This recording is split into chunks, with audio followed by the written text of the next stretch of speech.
Yang menarik itu adalah kata pengantar ya di play. Dalam sebuah rilis video, Mujahidin Gaza menampilkan gambar cover buku berjudul Rosail Minal Quran.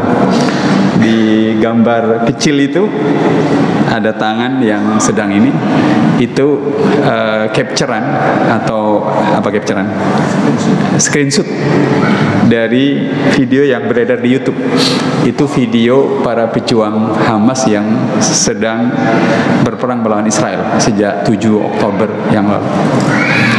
Nah, rilis video itu seperti ingin membuat orang tahu bahwa di tengah-tengah kami berjuang menghadapi Israel, kami membaca Al-Quran. Dan salah satu kitab yang kami baca adalah itu, Rosail Minal Quran, yang kecil itu, dan kemudian diterjemahkan oleh Ustadz Taunur Rafiq Soleh Tamhid dengan Al-Quran Sumber Kekuatan, jamaah sekalian.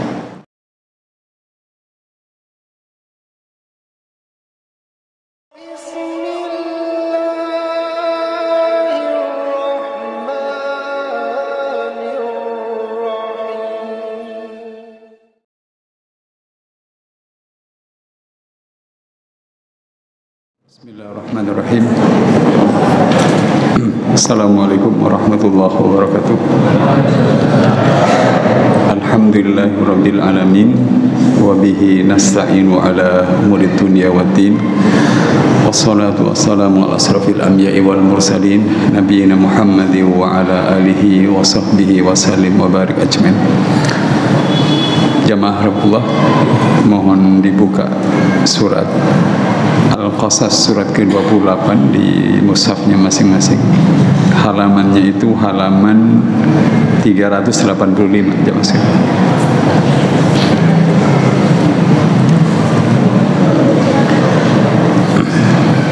Surat ke-28 ayat 1 sampai ayat ke-7 kita akan baca sama-sama sebentar sebelum kita masuk materi sirah ini. Kita akan membaca bersama-sama. A'udzu billahi minasy syaithanir rajim. Bismillahirrahmanirrahim. Tasim mim. Tilka ayatul kitabil mubin. Nathlu 'alaika min naba'i Musa wa Fir'auna bil haqqi liqaumin yu'minun. Inna Fir'auna 'ala fil ardi wa ja'ala ahlaha syi'an yastad'ifu ta'ifatan minhum yudhabbihu abna'ahum wa yastahyi nisa'ahum. Innahu kana minal mufsidin. Wa nuridu an namunna 'alal ladzina istud'ifu fil ardi wa naj'alahum a'immatan wa naj'alahumul warithin. Wa numakkina lahum fil ardi wa nuriya fir'auna wa hamana wa junudahuma minhum ma kanu yahdharun. Wa awhayna ila ummi Musa an ardi'ih fa idha khifti alayhi fa alqihi fil yammi wa la takhafi wa la tahzani inna radduhu ilayki wa ja'iluhu minal mursalin. Sadaqallahul azim. Hadirin ya rahimakumullah, surat ke-28 ini adalah surat yang turun pada saat hijrahnya Rasulullah SAW, dan situasinya kaum muslimin itu sangat genting. Allah menggambarkan di dalam surah Al-Anfal ayat ke-26, mereka itu Allah sebut wadhkuru id antum qalilum mustad'afuna fil ardi takhafuna ayyatahattabakumun nas. Ingatlah ketika kalian berjumlah sedikit dan kalian tertindas di muka bumi. Sedikit, tertindas, dibunuh, diculik, dan akhirnya Allah meminta Rasulullah untuk hijrah ke Madinah. Nah, di saat hijrah inilah surat Al-Qasas turun, jemaah sekalian.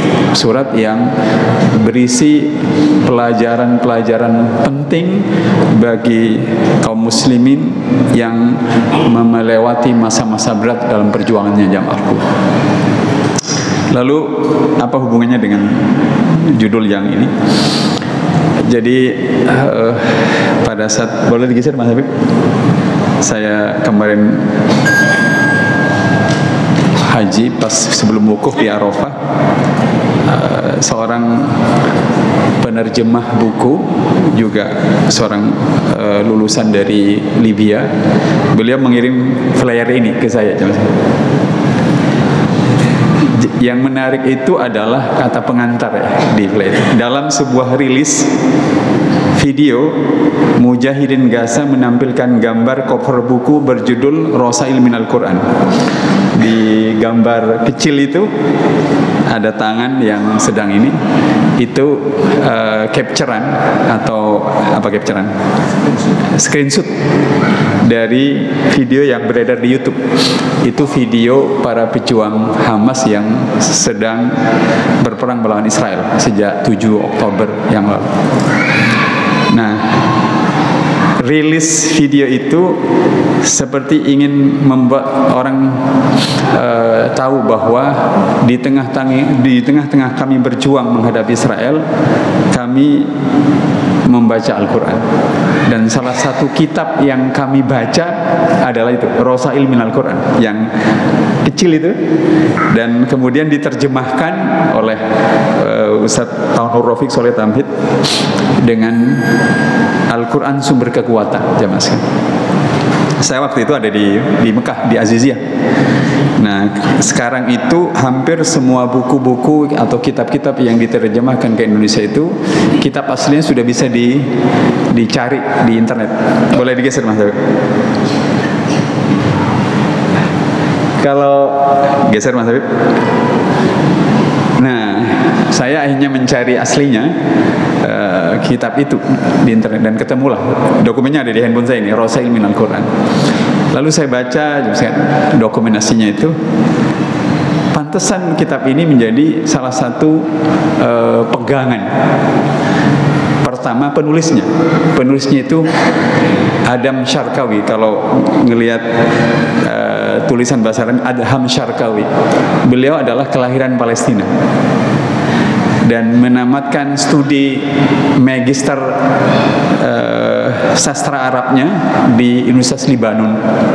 Beliau adalah kader pejuang Palestina yang secara khusus mengkhususkan untuk berdakwah, menanamkan iman dan hal-hal yang terkait memperkuat mental perjuangan pemuda-pemuda Palestina itu.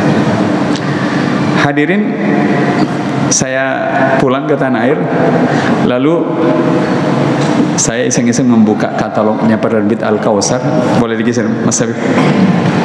Nah, ternyata di Al-Kautsar itu, geser Mas Habib, kemudian sudah ada terjemahannya, penerbit Al-Kautsar, judulnya Pesan Cinta dari Langit. Sementara yang diterbitkan oleh penerjemah yang tadi mengirimkan saya itu judulnya Al-Quran Sumber Kekuatan. Jangan sekali. Nah, saya ingin sampaikan apa kelebihan kitab ini sehingga menjadi pegangan para pejuang Gaza. Buku ini kira-kira kalau teks aslinya setebal 200 halaman, diterjemahkan kira-kira sekitar 300 halaman. Boleh digeser Mas. Nah, itu Syekh Adam Syarkawi yang kitab-kitabnya itu diminati dan disukai oleh generasi muda di Timur Tengah terutama. Saya ingin mengajak hadirin membuka salah satu kutipan, dan hadirin boleh buka surat At-Taubah Sebentar, tadi saya Surat At-Taubah ayat 46.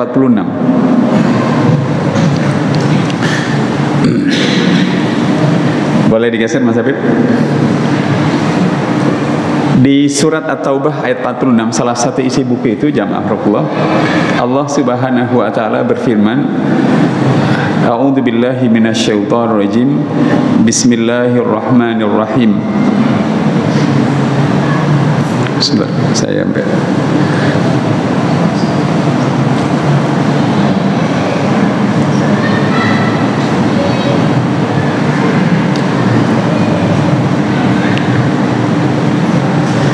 Walau aradul khuruja la'adu lahu uddataw walakin karihallahum bi'athahum fasabbatam wa qila qudu ma'al qa'idin. Hadirin silakan disimak ayat surat ke-9 ayat 46. Dan jika mereka mau berangkat, niscaya mereka menyiapkan persiapan untuk keberangkatan mereka. Tetapi Allah tidak menyukai keberangkatan mereka. Sekali lagi di ayat ini surat 9 ayat 46, tetapi Allah tidak menyukai keberangkatan mereka. Dia, maksudnya Allah, melemahkan keinginan mereka dan dikatakan kepada mereka, tinggallah kamu bersama orang-orang yang tinggal itu. Itu ayatnya. Dalam kitab Rasail Quran ini, mohon maaf saya tidak sempat mengetiknya, saya capture saja. Saya bacakan pelan-pelan. Ini satu halaman saja. Jadi Syekh Adam Syarqawi itu mengajak kita merenungkan ayat ini. Saya bacakan pelan. Ketika Allah mendayagunakan Anda, seperti yang ada di itu. Ketika Allah mendayagunakan Anda untuk melayani agamanya. Jadi kalau ibu-ibu bikin takjil, kemudian bapak nyiapkan karpet, alat rekaman, kemudian kita nyumbang, pokoknya ngelayani agama kan. Kata beliau, ketahuilah bahwa Allah atau Dia telah melihat ke dalam hati Anda dan meridhoinya. Itu sebuah renungan yang tajam. Kalau kita merasa dan melihat diri kita, teman, tetangga, keluarga rame-rame melayani masjid, memakmurkan masjid, menyumbang untuk kepentingan, pokoknya melayani agama. Kata Syekh Adam Syarqawi, ketahuilah bahwa Dia, Allah, telah melihat ke dalam hati Anda dan Allah telah meridhai Anda. Saya bacakan pelan-pelan. Bagian keduanya, manusia saja tidak suka menggunakan alat kotor dalam pekerjaannya. Lalu bagaimanakah dengan Allah Subhanahu wa ta'ala? Ayat 46 itu tadi terjemahnya, Allah tidak suka menyukai keberangkatan mereka. Itu yang Allah sebut itu orang-orang munafik yang bikin gaduh ya. Maka Allah melemahkan keinginan mereka. Atas ayat ini Syekh Adam Syarqawi mengatakan, kalau Anda melihat diri Anda melayani agama ini, nyumbang, memakmurkan masjid, datang, terus ketahuilah bahwa Allah telah melihat ke dalam hati kita masing-masing dan meridhoi hati kita. Kata beliau, manusia saja tidak suka menggunakan alat-alat yang kotor, apalagi Allah Subhanahu wa ta'ala. Lalu bagian berikutnya yang ketiga itu, siapa yang berada di jalan selain jalan Allah, saya bacakan kalau tidak kelihatan jalan karena kecil. Ketahuilah bahwa Allah telah melihat ke dalam hatinya, lalu Dia, saya ulangi, siapa yang berada di jalan selain Allah, ketahuilah bahwa Allah telah melihat ke dalam hatinya dan Allah enggan mendayagunakan dia. Jadi ayat 46 tadi, Allah tidak menyukai keberangkatan mereka. Pas ini perang Tabuk ya, maka Allah melemahkan keinginan mereka. Kalau dibalik, kata Syekh Adam Syarqawi, kalau kita melayani agama ini, Allah telah melihat dan meridhai kita. Sementara kalau ada orang selain kesibukannya melayani agama Allah Subhanahu wa ta'ala, memang Allah sudah enggan dengan mereka itu. Saya baca ini tuh merasa bersyukur, kita semuanya bersyukur menjadi orang yang dengan segala kemampuan, pengorbanan dan apa yang kita berikan untuk agama itu, Allah telah memilih kita, jamaah sekalian. Lalu bagian keempatnya, jangan iri. Bagian keempat itu, jangan iri dengan orang-orang yang populer, kata beliau. Dalam masalah-masalah kecil, seandainya Allah meridhoi mereka, pasti orang-orang yang terkenal itu sudah Allah giring untuk melayani agama Allah Subhanahu wa ta'ala. Hadirin yang dirahmati Allah Subhanahu wa ta'ala, hingga sebelum masuk ke surat Al-Qasas tadi, saya ingin mengajari sekalian. Jadi kata Syekh Adam Sarkawi, kalau kita, keluarga kita, kolega kita, semua rajin ke masjid, memakmurkan masjid, menyumbang untuk masjid. Di luar itu kita melakukan hal-hal yang tidak diketahui orang untuk menolong agama Allah Subhanahu wa ta'ala.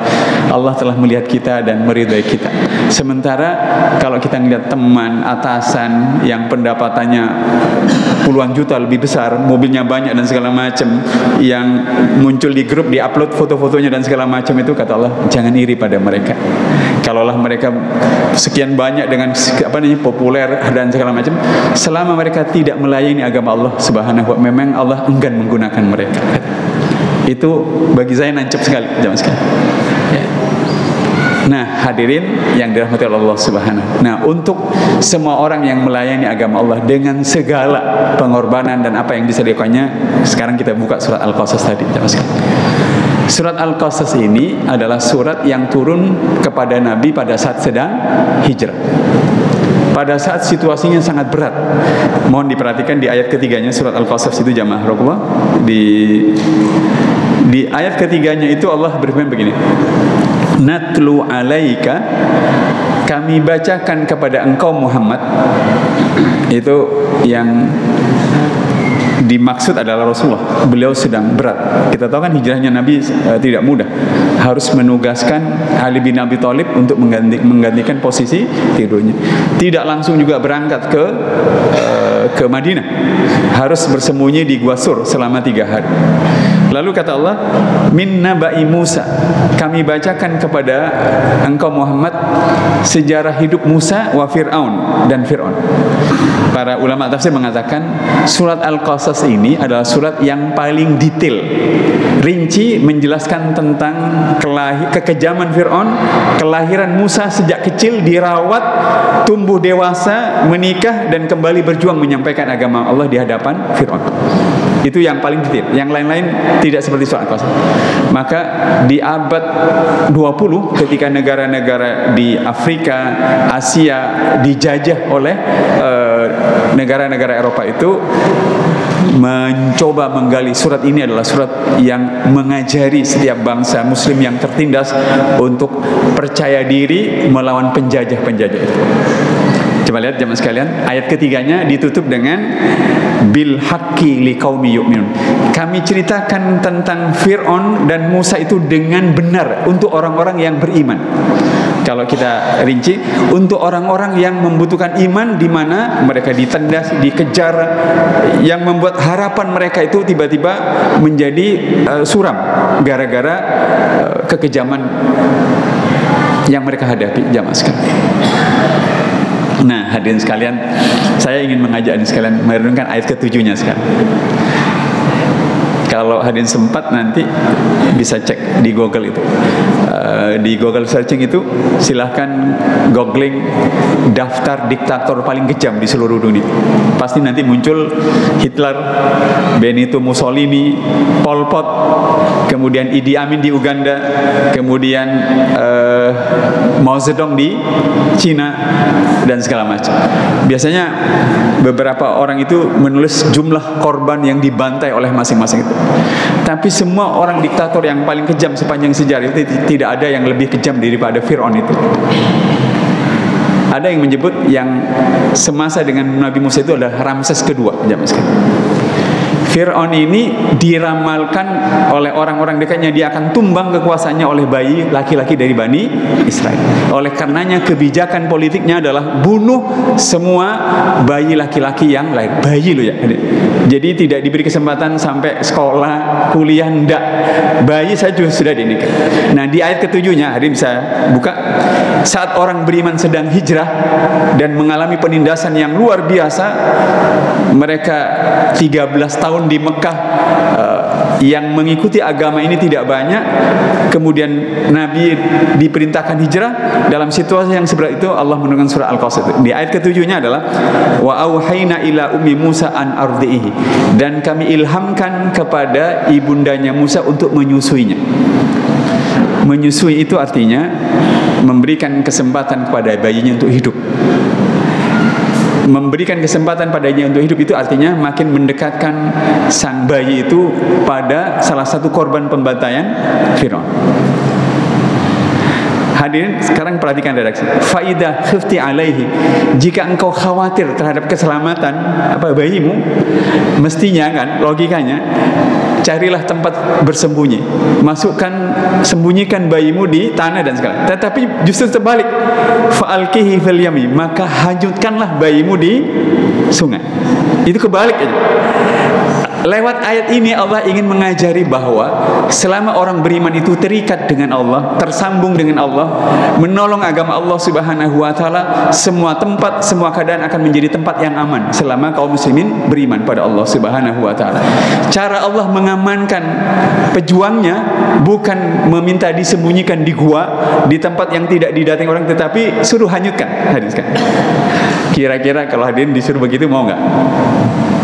Andai kita ini tinggal di negara Soviet dulu, di awal-awal di mana Soviet itu menaklukkan negara-negara Muslim itu seperti Chechnya, kemudian Tajikistan yang itu ke dalam negara mereka itu, lalu kemudian terdengar berita bahwa semua keluarga yang punya bayi laki-laki akan dibantai. Lalu ada jenengan bilang, tolong bayinya Anda dihanyutkan saja ke sungai biar diamankan oleh. Kayaknya kita nggak percaya. Tapi ayat ini, kata Syekh Adam Asy-Syarqawi dalam kitab Rasail Quran itu tentang ayat ini, berdoalah kepada Allah agar Anda diberi keyakinan sekuat keyakinan yang Allah tanamkan pada ibundanya Musa. Kapan kekuatan keyakinan itu dibutuhkan? Seperti yang dihadapi oleh ibu sekarang ini. Kalau hadirin enggan melepas anaknya berangkat ke Eropa, enggan melepas anaknya ke Jepang, ya khawatir melepaskan keluarga karena tidak ada siapa-siapa. Selama kita tersambung dengan Allah Subhanahu wa taala, selama kita istiqomah, selama kita bersama Allah Subhanahu wa taala, Allah akan mengamankan kita. Hadirin, perhatikan ayat itu. Faida khifti alaihi, jika engkau khawatir atas keselamatannya, fa'alqihi fil yami, maka hanyutkanlah ke sungai. Dan sungai itu alirannya kemana-mana, ya kan? Tapi Allah menakdirkan itu masuk ke istananya. Ngeri sekali kan? Dan kita sudah membayangkan di saat Fir'aun mengambil keputusan membantai bayi laki-laki Bani Israel, malah ada bayi masuk. Sudah selesai itu kan? Nah, Allah lagi-lagi mengingatkan kita, yang mutlak berkuasa adalah Allah. Allah bisa menyembunyikan, mengamankan, melindungi semua pejuangnya, semua hambanya yang berjuang untuk agama Allah di tempat yang tidak, bukan di tempat yang tidak dijangkau oleh musuh, tapi di tempat bahkan di istananya musuh sekalipun. Dan ibundanya Musa itu diilhami, nanti setelah engkau hanyutkan, aku akan mengembalikan kepada engkau. Ada yang percaya nggak? Kalau yang ngomong saya, Bu, kalau jenengan ibunya punya anak sakit, ya mau sembuh, hanyutkan saja di sungai itu, nanti Allah akan kembalikan dan akan sehat. Nggak percaya jenengan. Tapi ini adalah pelajaran iman. Ayat ini turun pada saat kaum muslimin itu dibantai, dikejar, diusir di Mekah. Hadirin yang dirahmati Allah Subhanahu wa taala, apa yang terjadi dengan Rasulullah pada waktu dari Mekah ke Gua Sur itu? Kata Abu Bakar, ya Rasulullah, andai mereka itu ngelihat ke bawah, karena posisi guanya itu agak masuk begini kan, kita ini pasti kelihatan dan kita akan dibunuh. Dalam surat Taubah di ayat yang lain, tenanglah wahai Abu Bakar, Allah bersama kita. Kalau saya ngomong jenengan nggak akan percaya, ya kan? Tapi karena Rasulullah yang ngomong, itu. Dan Allah segera melindungi apa? Tidak melakukan hal-hal yang Allah menakdirkan gua itu ketutupan sarang laba-laba dan burung itu bertelur di depan dengan izin Allah Subhanahu wa taala.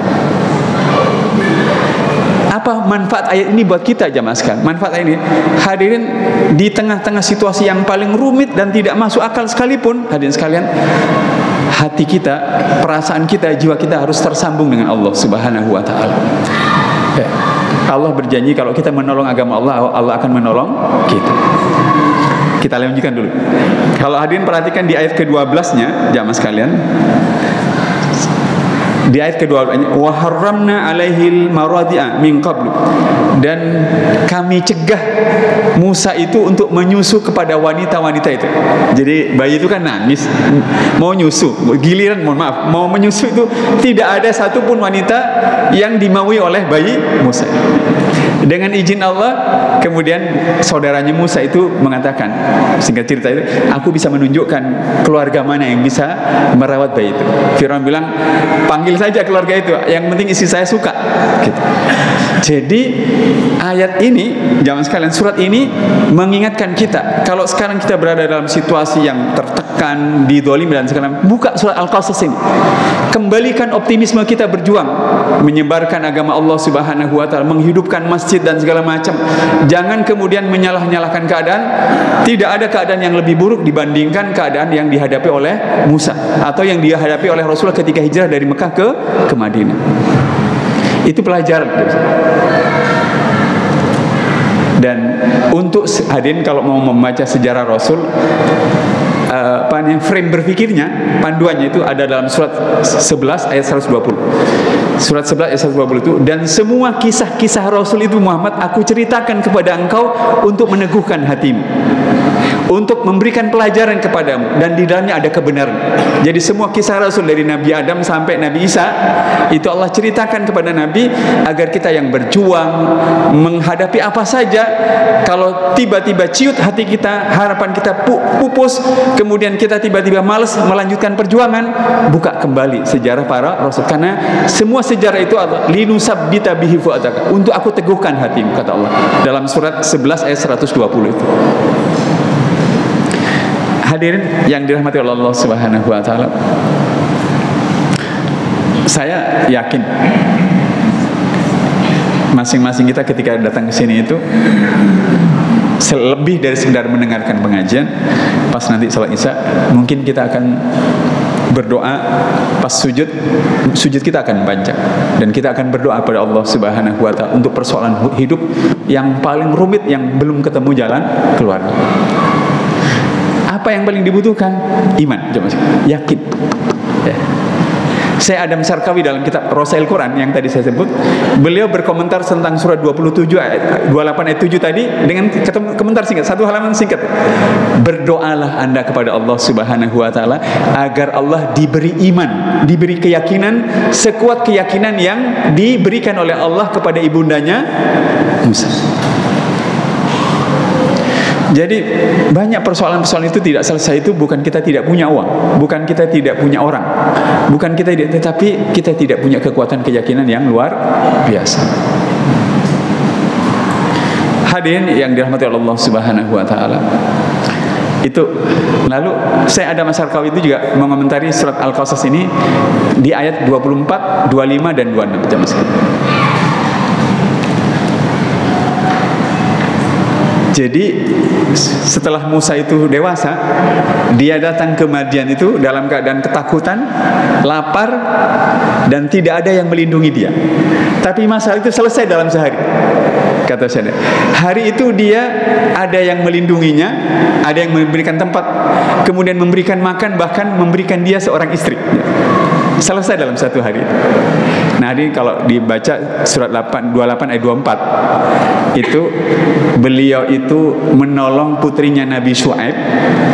Lalu setelah selesai menolong, beliau tidak mengatakan nama saya Musa, asal saya Mesir, mohon kalau sekarang mohon disimpan nomor WA saya bisa minta nomornya. Tidak.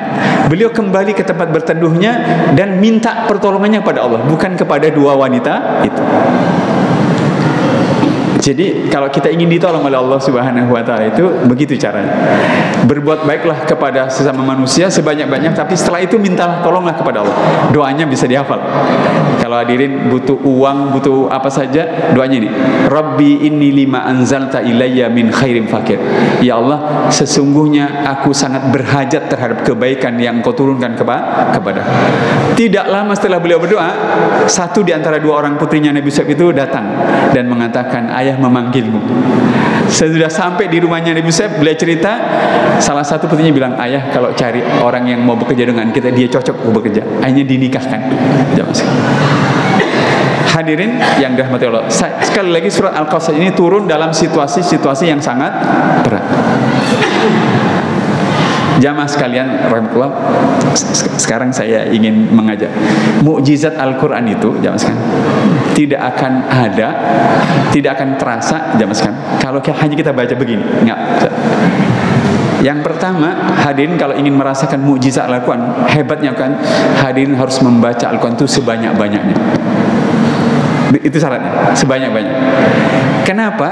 Karena setan itu bekerja 24 jam sampai kita meninggal untuk menjauhkan kita dari Allah Subhanahu wa taala. Begitu Al-Quran dibaca sebanyak-banyaknya, maka kita akan sangat terikat dengan Allah Subhanahu wa taala. Saya ambil contoh, ini unik.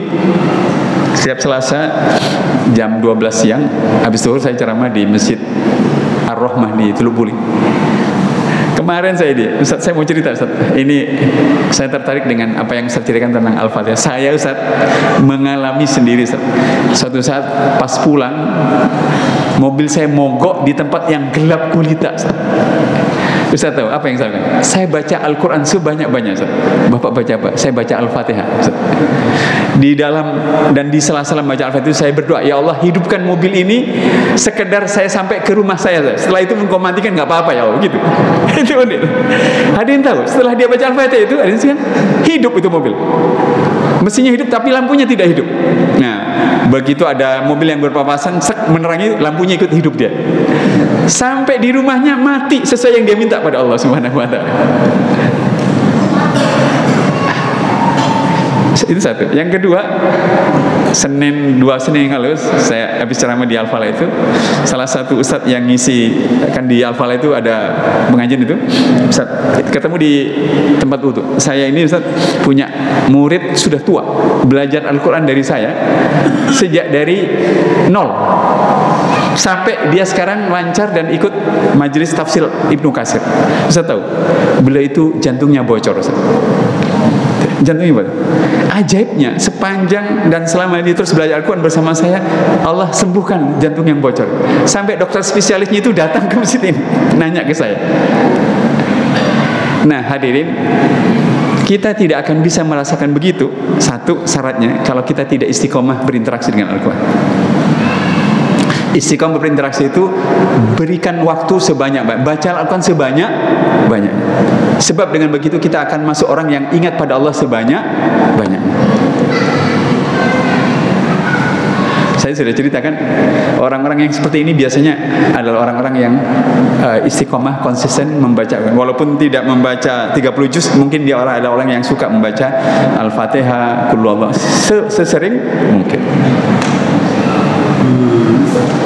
Berarti Ustaz, nanti kalau mobil saya mogok baca Al-Fatihah, saya coba saja. Coba saja. Karena syaratnya itu istiqomah. Di surat ke-41 ya, ayat 31-nya, nahnu awliyaukum fil hayatid dunya wa fil akhir. Kamilah pelindungmu di dunia dan di akhir. Syaratnya istiqomah. Di ayat 30-nya istiqomah, konsisten terus menerus. Okay. Hadirin, tapi membaca Al-Quran sebanyak-banyaknya itu jangan harap untuk mobil macet jadi itu ya. Enggak ya. Yang paling penting itu istiqomah membaca Al-Quran dan mentadabburnya dan melaksanakan itu, kita selalu dibersamai oleh Allah Subhanahu wa taala. Nah, hadirin yang dirahmati oleh Allah Subhanahu wa taala, saya akhirnya nelpon penerjemahnya itu. lulusan Libya. Ustaz nyetak bukunya tinggal berapa Ustaz? Tinggal 500 eksemplar. Ustaz doakan saya, buku ini tak beli 20, 25, 20, saya beli. Saya kenalkan ke teman-teman itu. Ini cocok buat teman-teman yang kalau kepala sekolah membriefing guru-gurunya satu ininya selesai, singkat, nggak panjang-panjang. Cocok buat orang tua yang ingin memberikan nasihat pada anaknya, tidak panjang-panjang, itu cocok dan segala macam. Tapi dalam sekali, dalam sekali. Itu tadi tentang surat At-Taubah ayat 46 itu, kalau kita melihat diri kita melayani agama Allah dengan segala bentuk layanan pada agama Allah, berarti melihat ke dalam diri kita dan meridhoi kita. Anda jangan iri dengan orang yang bermobil, rekeningnya tebal macam-macam, tetapi yang mereka layani bukan agama, mereka melayani hobi, jalan-jalan dan segala. Lalu diposting di grup RT RW semuanya itu. Kalau yang mereka lakukan adalah hal-hal gitu, Anda jangan iri.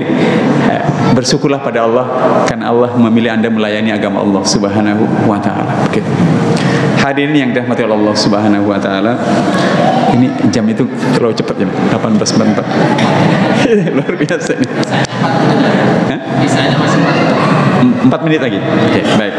Nah, hadirin yang dirahmati Allah, apa yang menarik di surat 28 ini? Kalau hadirin mundur ke belakang, ternyata tadi ayat ke-7-nya Allah berjanji akan mengembalikan Nabi Musa ke pangkuannya. Nah, di surat 28 pada akhir ayat itu, ayat ke-85, Allah juga berjanji kepada Rasulullah, engkau akan dikembalikan lagi ke Mekah. Begitu. Bunyi ayat begini, a'udzubillahi minasyaitonirrajim, bismillahirrahmanirrahim, innalladzi farada 'alaikal qur'ana raradduka ila ma'ad qur rabbi a'lamu man ja'a bil huda wa man huwa fi dhalalim mubin. Terjemahannya, sesungguhnya Allah yang mewajibkan engkau Muhammad untuk melaksanakan hukum-hukum Al-Quran benar-benar akan mengembalikanmu ke tempat kembali. Jadi ayat 85 dan ayat 7 itu sama. Kalau di ayat ke-7-nya Allah berjanji mengembalikan Musa kepada ibunya, di ayat 85-nya Allah berjanji mengembalikan Rasulullah ke Mekah lagi setelah hijrah untuk sementara waktu. Saya ingin mengatakan, ini bukan surat yang hanya cocok untuk di zaman Rasul. Buat kita juga begitu. Siapapun hadirin sekalian yang merasa tidak punya otoritas, kekuasaan, kemudian dominasi karena sudah didominasi hal-hal yang lain, maka Allah berjanji akan mengembalikannya kepada kita, asal itu tadi kita istiqomah beribadah, berdakwah, menyebarkan agama Allah Subhanahu wa taala. Allah akan mengembalikannya kepada kita. Itu syaratnya jemaah sekalian. Begitu. Nah, surat ini cocok sekali buat kita yang sudah kehilangan harapan, ribut gara-gara pilpres kemarin. Nah, bacalah surat ini biar kita tidak menyalah-nyalahkan keadaan. Banyak hal yang harus diperbaiki dalam kehidupan kita. Mudah-mudahan apa yang saya sampaikan, monggo Pak, silakan. Ustaz, tadi yang dikatakan bahwa di ayat tadi bahwa Allah kalau kita melakukan perbuatan yang baik, Allah melihat dan meridhoi. Iya. Tapi kalau nggak salah ada kisah juga di Al-Quran, ada 3 sahabat. Ini orang pasti baik ya orang. Iya. Tapi dia itu tiba-tiba enggak, dia sampai kemudian pulang. Ini kalau baik, pastinya orang itu pasti juga orang baik, berarti bukan yang kalau dia berbuat yang tidak baik kemudian jadi rode, kemudian dimalaskan. Ini juga sama malas tadi. Ya bagaimana membedakan bahwa kemalasan ini, keengganan ini dari Allah atau dari malas itu? Baik, pertama kata Allah di surat 61, falamma zaghu azaghallahu qulubahum. Boleh dibuka sebelum, biar kita tidak menyalahkan Allah. Di surat 61 ayat ke-5. Jadi ayatnya itu, dan ingatlah ketika Musa berkata kepada kaumnya, wahai kaumku, mengapa kamu menyakitiku padahal kamu mengetahui bahwa sesungguhnya aku utusan Allah kepadamu. Maka ketika mereka berpaling dari kebenaran, Allah memalingkan hati mereka. Itu prinsipnya. Nah, 3 orang yang jenengan tadi sebut diantaranya adalah Ka'ab bin Malik. Ya. Setelah selesai perang Tabuk itu, Rasul memanggil orang-orang yang tidak ikut perang Tabuk. 3 orang ini, pertama yang dipanggil orang munafik. Mereka beralasan macam-macam sehingga lepas dari hukuman Rasul. Tapi Ka'ab bin Malik yang beliau tanya tadi dan 2 orang sahabat yang lainnya, mereka begini, ya Rasul, kami bisa mencari alasan untuk lepas dari hukum, tapi kami mengaku bersalah. Kami tidak mau cari alasan. Hukumlah kami ya Rasul. Itu yang apa ya hukumannya? Mereka dihukum sebulan lamanya. Sahabat itu tidak boleh berbicara dengan mereka. Berat siksaan batin. Sebulan WA nggak dibalas aja. Kemudian nelpon nggak diangkat, nyapa nggak, begitu. Minta tumpangan pulang nggak ada yang itu. Habis 30 hari dilanjutkan. Istri-istri mereka itu dilarang berbicara pada mereka. Itu berat, sampai kedengaran oleh Raja Ghassan yang Kristen dan mengirim surat pada mereka. Lalu surat itu, aku dengar Muhammad dan sahabat-sahabatnya mengucilkan dan tidak mengajakmu berbicara. Datanglah ke negeri kami dan menjadilah pemeluk agama kami. Surat itu malah disobek. Ini lebih berbahaya daripada ini. Dan akhirnya dosa mereka diampuni oleh Allah, taubat mereka diampuni. Hadirin, mumpung ditanya, perlu diketahui surat At-Taubah itu adalah surat yang paling banyak menyenangkan tentang taubat. 1. Yang kedua, semua orang diminta bertaubat. Kalau orang musyrik bertaubat wajar, disuruh bertaubat. Orang kafir disuruh bertaubat wajar. Orang munafik suruh bertaubat wajar. Ini enggak. Orang beriman pun juga disuruh bertaubat. Kenapa? Kalau meninggalkan perjuangan agama Allah Subhanahu wa ta'ala. Bahkan Rasulullah dalam beberapa ayat juga diminta bertaubat oleh Allah. Diceritakan taubatnya oleh Allah Subhanahu wa ta'ala. Mudah-mudahan bermanfaat hadirin rahimakumullah, dan mudah-mudahan menyemangati kita, dan semoga Allah meridhai majlis kita. Sudah masuk Isya, mari kita sempurnakan dengan berdoa. A'udzubillahi minasyaitonir rajim. Bismillahirrahmanirrahim. Alhamdulillahirabbil alamin. Allahumma shalli ala Muhammad wa ala ali Muhammad. Allahumma ati nufusana taqwaha wa zakkiha anta khairu man zakkaha anta waliyuha wa maulaha. Allahumma a'inna ala dzikrika wa syukrika wa husni ibadatika. Rabbana afrigh alaina sabra wa tawaffana muslimin. Rabbana atina min ladunka rahmatan wa hayyi lana min amrina rasyada. Rabbana atina fid dunya hasanah wa fil akhirati hasanah wa qina adzaban nar wa qina adzaban nar wa qina adzaban nar. Subhana rabbika rabbil izzati amma yasifun wa salamun alal mursalin walhamdulillahi rabbil alamin. Subhanakallahumma wa bihamdika asyhadu an la ilaha illa anta astaghfiruka wa atubu ilaik. Wassalamualaikum warahmatullahi wabarakatuh.